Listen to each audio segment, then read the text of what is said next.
Hello everyone, in this video I'm going to discuss 10 quizzes on sleep, but please don't sleep. Okay, so this is the my Telegram channel where I post these quizzes, so you can join it by searching Psych Quiz 1 on Telegram. So before starting with 10 questions, first let's discuss something about sleep कि sleep का concept क्या है, थोड़ा बहुत let's have a look. तो circadian rhythm है एक word, ठीक है. तो इसका मतलब ये है कि फिजिकल, मेंटल या behavioural changes that follow a 24 hour cycle. तो कोई भी ऐसा फिजिकल चेंजेस, मेंटल चेंजेस जो 24 आवर की साइकिल पे अकर होता हो, तो वो होता है स्लीप, ठीक है, जो हर 24 घंटे में हम सोते हैं. तो सिरकैडियन का जो वर्ड है it has been taken from Latin word that is circa means होता है about and diem is a word which means day. तो about a day is 24 hours. Okay, अगर थ्योरी ऑफ स्लीप की कुछ बात करें कि हम सोते क्यों हैं, तो that is adaptive one of the theory, जो एवोल्यूशनरी थ्योरी है. सो इसका ये कहना है कि वी इवॉल्व स्लीप पैटर्न कि टू अवॉइड प्रिडेटर्स यानी कि शिकारी, ठीक है. तो हम रात में सो के अपने आप को प्रिडेटर्स से बचाते हैं. ओके, रिस्टोरेटिव थ्योरी का ये कहना है दैट इट रिचार्जेस और रीफिल केमिकल्स और इट रिपेयर सेलुलर डैमेज, ठीक है. तो यही रीज़न होता है that we are advise to sleep when we have fever और इंजरी, ठीक है, क्योंकि स्लीप से we restore, our body restores. Kinds of sleep की बात करें, दो तरह की स्लीप होती है, N REM and REM. So N REM means non rapid eye movement and RAM means rapid eye movement. तो इसके नाम से क्लियर है, रेम का मतलब रैपिड आई मूवमेंट, यानी at this stage of sleep हमारी जो आईज़ है उसमें बहुत ही ज़्यादा रैपिड मूवमेंट होते हैं. एंड रेम के अंदर स्टेज 1, 2, 3, 4 भी आ जाते हैं, और रेम स्लीप अपना एक स्टेज होता है, ठीक है. बेसिकली रेम स्लीप में होता है कि द कैरेक्टरिस्टिक्स होती हैं उसकी, तो ड्रीमिंग होती है, ठीक है. तो ये एक मेन कैरेक्टरिस्टिक होती है. उसके बाद स्लीप वेव्स की बात करें तो सोते वक्त वी हैव अ वेव्स, ठीक है, जिसको EEG दैट इज़ द इलेक्ट्रोएंसेफेलोग्राम, इससे डिटेक्ट किया जाता है. तो स्टेज 1 होती है जिसमें बीटा वेव्स निकलते हैं. तो beta waves is something about जब हम अवेक होते हैं, फोकस्ड होते हैं, इसकी जो फ्रिक्वेंसी होती है वो हाई होती है. उसके बाद अल्फ़ा वेव जब हम जग तो रहे होते हैं लेकिन इन अ रिलैक्स्ड सिचुएशन उसमें होते हैं, इसकी फ्रिक्वेंसी लो होती है. Then beta.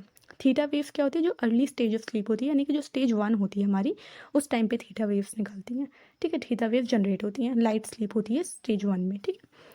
डेल्टा वेव्स क्या होते हैं, लॉन्ग स्लो वेव स्लीप, इसको SWS भी बोलते हैं, ठीक है. तो डेल्टा वेव्स के टाइम पे जो स्टेज 3 के टाइम पे होती है, तो वो डीपेस्ट स्टेज ऑफ स्लीप होती है. और इसी स्टेज में जो स्टेज 3 होती है, इसमें ग्रोथ हार्मोन्स और स्लीप डिसऑर्डर, ये सारी चीज़ें देखी जाती हैं. तो स्टेज 1 जो लाइट स्लीप होती है, जिसमें ड्राउजीनेस होती है, हिप्निक जर्क जो होते हैं, वो स्टेज 1 में आते हैं, ठीक है. स्टेज 2 जिसको N2 भी बोलते हैं, इसमें भी स्लीप स्पिंडल्स और K कॉम्प्लेक्स इसका मेन कैरेक्टरिस्टिक्स होती है, और लाइट स्लीप होती है.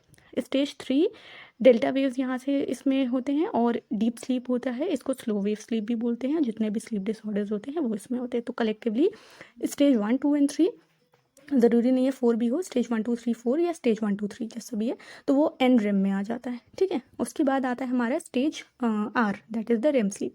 तो it is called like relaxed wakefulness. इसकी जो वेव्स होती हैं वो सिमिलर होती हैं विद द अवेक. जब हम जग रहे होते हैं उस टाइम पे हमारी जो ब्रेन वेव्स होती हैं, that is the beta waves या थीटा वेव्स या अल्फ़ा वेव्स, ठीक है, जो थोड़ा सा जगने वाली होती हैं, वो वेव्स रेम स्लीप में होती हैं, ठीक है. तो इसलिए इसको डिसिंक्रोनाइज्ड स्लीप भी बोलते हैं, क्योंकि हमारी एक्टिव स्लीप होती है. ओके, उसके बाद न्यूरोबायोलॉजी ऑफ स्लीप की अगर बात करें तो SCN that is the super chiasmatic nucleus, जो हाइपोथैलेमस में होता है, and it regulates the melatonin, okay, by giving signals to pineal gland according to the level of light. Okay, brain stem में पॉन्स और मेड्यूला और mid brain, ये चीज़ें आ जाती हैं. तो ये सारा पार्ट होता है, रोल होता है स्लीप में. तो अब डिस्कस करते हैं हमारे 10 questions. Question number 1 is which of the following is the evidence that sleep serves homeostatic function, ठीक है. तो इनमें से कौन सा एविडेंस इस बात का है कि जो स्लीप है वो एक होम्योस्टैटिक फंक्शन प्ले करती है. होम्योस्टैटिक का मतलब ये होता है कि बैलेंस, ठीक है, यानी कि बॉडी को बैलेंस करने का काम करती है. तो कौन सा इसमें एविडेंस है, that is the sleep rebound. Sleep rebound का मतलब ये होता है कि जब हमें एक वक्त की नींद नहीं मिली तो अगले वक्त हम ज़्यादा सोएंगे, ठीक है. तो यानी कि बॉडी को बैलेंस करना, अगर एक वक्त में हमको नींद कम मिल रही है तो दूसरे वक्त में वो उसको बैलेंस करेगा बाय जनरेटिंग मोर स्लीप, ठीक है. जैसे रेम रिबाउंड होता है कि अगर हमने आज हम रेम स्लीप में कम सोए, ठीक है, या जैसे जल्दी उठ गए तो रेम स्लीप हमारी कम हो गई, तो अगले दिन हम रेम स्लीप ज़्यादा लेंगे, तो वो उसको बोलते हैं रेम रिबाउंड। तो दिस इज़ द एविडेंस कि जो होम्योस्टैटिक फंक्शन स्लीप सर्व करता है, because sleep rebound refers to the fact that a sleep deprived individual will tend to take longer falling asleep during subsequent opportunities for sleep. Okay, which of the following is are involve in sleep wake cycle. तो कौन कौन सी वो चीज़ें हैं जो sleep wake cycle में involve हैं, तो all of the above are the correct. Okay, hypothalamus, thalamus, ये सारी ही चीज़ें हैं। तो हाइपोथैलेमस के अंदर एक ग्रुप ऑफ नर्व सेल्स होती हैं जो एक्ट करते हैं एज अ कंट्रोल सेंटर, जो स्लीप और अराउजल को इफेक्ट करते हैं। ओके, इसी हाइपोथैलेमस के अंदर SCN होता है, that is the suprachiasmatic nucleus.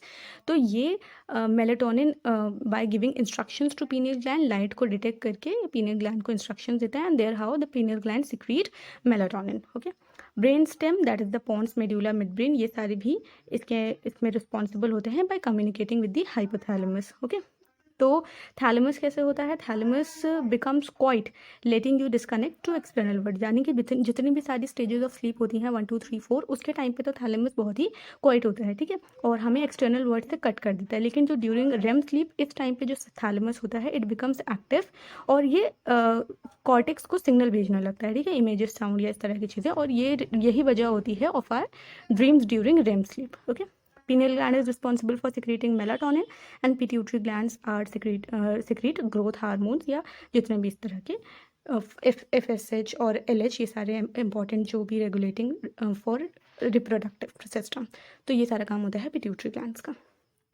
Question number 3 is कि आपको मैच करना है कि हम कितने वक्त एक स्टेज ऑफ स्लीप में रहते हैं। तो स्टेज 1 होती है वो सबसे कम वक्त की होती है, that is 1 to 5 minute. Stage 2 around 10 to 60 minutes. Stage 3 20 to 40 minutes, and REM sleep is about 20 to 60 minutes. अब ये कोई रिजिड नहीं है, ठीक है, आप इसको थोड़ा बहुत चेंज कर सकते हो, बस आपको याद ये रखना है कि जो रेम स्लीप और स्टेज 2, हम सबसे ज़्यादा वक्त इन्हीं स्टेजेस में, इन्हीं फेजेस में बिताते हैं ड्यूरिंग आवर स्लीप, ठीक है, और स्टेज 1 जो होती है वो सबसे कम वक्त की होती है। तो अब ये 1 to 5 कोई रिजिड नहीं है, आप थोड़ा बहुत इसमें अगर चेंजेस भी आ जाए तो आप कर ले जाएंगे, बस आपको ये ध्यान रखना है दैट स्टेज 2 में हम सबसे ज़्यादा वक्त बिताते हैं और रेम स्लीप में। Okay, question number 4 is dreams can occur in any sleep stage, and reason is dreams occur in REM stage. So both the statement are correct, but reason is not the correct explanation.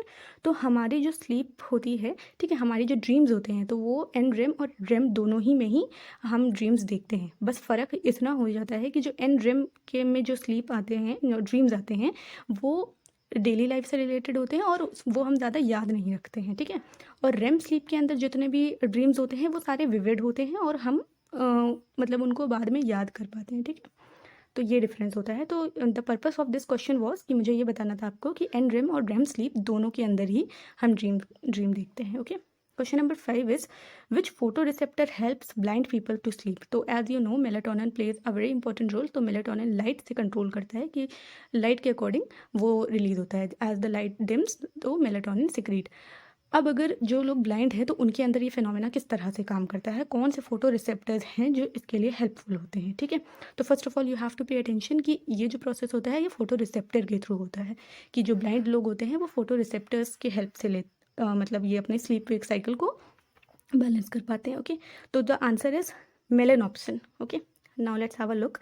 मेलेनॉप्सिन एक तरह का photo pigment है, जिस तरह की हमारी rhodopsin है, यानी ऑप्सिन के जितने भी वो है। तो लाइट सेंसिटिव रेटिनल प्रोटीन होते हैं ऑप्सिन, और उसी का ही एक पार्ट होता है मेलेनॉप्सिन। तो जिस तरह से हमारा रोडोप्सिन है यानी रॉड्स है, उसी तरह सेम होता है मेलेनॉप्सिन। ओके, जिसको जीन OPN4 ओके इससे इनकोडेड होता है ये।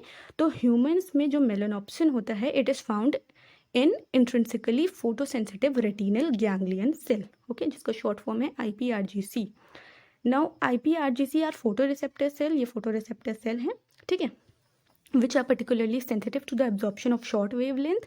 ये शॉर्ट वेव लेंथ को एब्जॉर्ब करते हैं and communicate information directly to the area of the brain called the SCN, और डायरेक्टली SCN को इन्फॉर्मेशन भेजते हैं।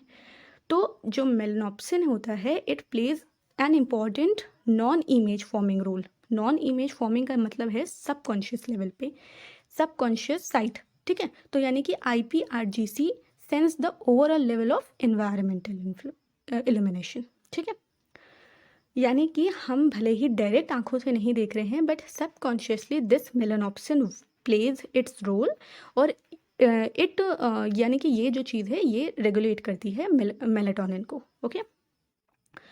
Mutations in the OPN4 gene can lead to clinical disorder. तो आपने एसिडी के बारे में सुना होगा, यानी कि ये विंटर्स में होता है जब लाइट की कमी हो जाती है। तो म्यूटेशन अगर OPN4 में है, यानी कि OPN4 क्या है, मेलानोप्सिन में इनकोडेड है, तो उसमें अगर चेंजेस आते हैं, ठीक है, OPN4 में, तो एसिडी होता है जिसको लाइट थेरेपी से ट्रीट करते हैं, ओके। तो ये क्वेश्चन आया था लास्ट ईयर, या नहीं लास्ट ईयर नहीं, काफ़ी पहले का है ये। तो इसका जो आंसर था वो था नॉन विजुअल रिसेप्टर्स इन आइज। तो अब आपको समझ में आ गया होगा कि नॉन विजुअल रिसेप्टर्स यहाँ पे किसको बोला गया है, जो IPRGC है इसको बोला गया है, ठीक है। IPRGC फोटो रिसेप्टर है और मेलानोप्सिन फोटो पिगमेंट है, जिस तरह रोडोप्सिन या फोटोप्सिन यानी rods and cones, yes, rods and cones जिस तरह होते हैं वैसे ही मेलानोप्सिन भी है, ओके। तो आई होप अब ये कॉन्सेप्ट क्लियर होगा। Question number 6 is match the column. आपको ये बताना है ये सारे जो जितने भी डिवाइसेस हैं ये किसके लिए हैं। तो EEG that is the electroencephalogram, it is for muscle brain activity. ECG यानी इलेक्ट्रोकार्डियोग्राम, ये होता है हार्ट रेट के लिए।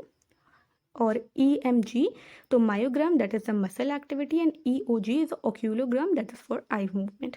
सो ये स्पेलिंग है, you can take the screenshot. Question number 7 is identify neurotransmitter that does not inhibit sleep. तो वो न्यूरोट्रांसमीटर जो स्लीप को इनहिबिट नहीं करते हैं, यानी कि स्लीप को इंड्यूस करते हैं, स्लीप को स्टिमुलेट करते हैं, तो दैट न्यूरोट्रांसमीटर इज गाबा। और बाकी ये जो सारे हैं, all these are responsible for wakefulness, so it inhibit sleep. Orexin, norepinephrine, epinephrine, ये सारे वेकफुलनेस और अराउजल के लिए रिस्पॉन्सिबल हैं, तो ये स्लीप को इनहिबिट करते हैं, okay. And GABA encourages sleep. Now identify neurotransmitter that stimulate sleep. कौन से न्यूरोट्रांसमीटर है जो स्लीप को इंड्यूस करते हैं, बढ़ाते हैं, इनकरेज करते हैं। तो all of the above are the correct answer. GABA, adenosine, melatonin, all of these stimulate sleep. तो ये मैंने टेबल बना दिया है, you can take the screenshot of it. Inhibit sleep में ओरेक्सिन, नोरेपिनेफ्राइन, एपिनेफ्राइन आ जाएगा। इंड्यूस स्लीप यानी इनकरेज करता है, तो ये सारे। उसके बाद ये NREM और REM में भी कौन से न्यूरोट्रांसमीटर्स होते हैं। तो during NREM it is GABA, galanin which is a neuropeptide, and a serotonin, okay. REM sleep में असाइटिलकोलिन है। तो रिमेंबर दैट असाइटिलकोलिन जो होता है वो REM स्लीप में हाईएस्ट होता है, और lower during the wakefulness and lowest during the NREM sleep, okay.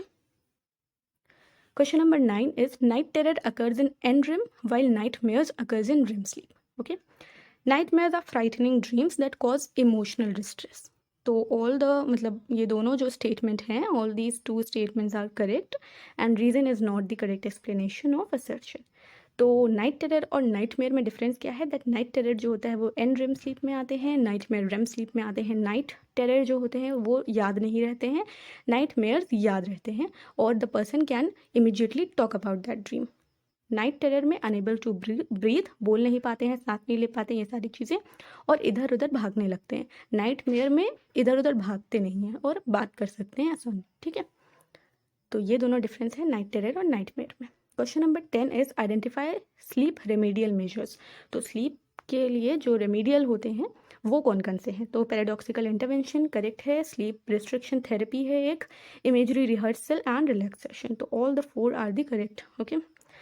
Sleep restriction therapy is based on the fact that excessive time in bed often perpetuates the insomnia. तो यानी कि जितने ज़्यादा आप वक्त बेड पे बिताएंगे आपको उतना ज़्यादा मतलब there are chances that you will less able to sleep, okay. तो limiting the time spent in bed leads to more efficient sleep. आप जितना कम वक्त पे रहेंगे उतना ज़्यादा अच्छी नींद आपको बेड पे आएगी, ठीक है। और पैराडॉक्सिकल इंटरवेंशन का मतलब होता है कि बहुत ज़्यादा सोने की कोशिश ना करें, नींद है उसको अपने आप और आराम से आने दें। जितना ज़्यादा आप कोशिश करेंगे सोने की आप उतना कम सो पाएंगे। And imagery rehearsal is self explanatory that we do images का मतलब हम कुछ अच्छी चीज़ें सोचते हैं, ठीक है, अच्छी इमेजरी फॉर्म करते हैं ब्रेन में। एंड रिलैक्सेशन, जो भी रिलैक्सेशन जितने भी टेक्निक्स हैं वो सारे यूज़ करते हैं। So all the 4 are the sleep remedial measures.